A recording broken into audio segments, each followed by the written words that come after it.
నీతో దేవుని చిన్న మాట. ప్రియ శ్రోతలందరికీ నా వందనాలు. మీరందరూ బాగున్నారా? మీరందరూ బాగుండాలని, వాక్యం ద్వారా స్థిరపరచబడాలని ప్రార్థిస్తున్నాను. ఈరోజు దేవుని వాక్యం రోమాపత్రిక 7వ అధ్యాయం 15వ వచనం. ఏలయనగా నేను చేయునది నేను ఎరుగను, నేను చేయ నిశ్చయించున్నది చేయక ద్వేషించున్నదియే చేయుచున్నాను.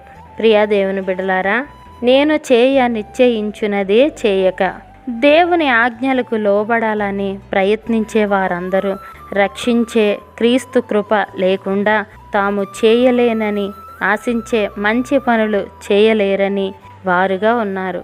వారు తమను తాము అదుపు చేసుకునే సామర్థ్యం లేనివారు. పాపం వారి అంతరంగంలో ఏలుబడి చేస్తూ ఉన్నది. దానికి వీరు బానిసలు. పాప నియమం వీరిని చెరపట్టింది. క్రీస్తునందు మాత్రమే దేవుడు వీరికి శోధన సహింపగలుగుటకు తప్పించుకుని మార్గమును కలుగచేయును.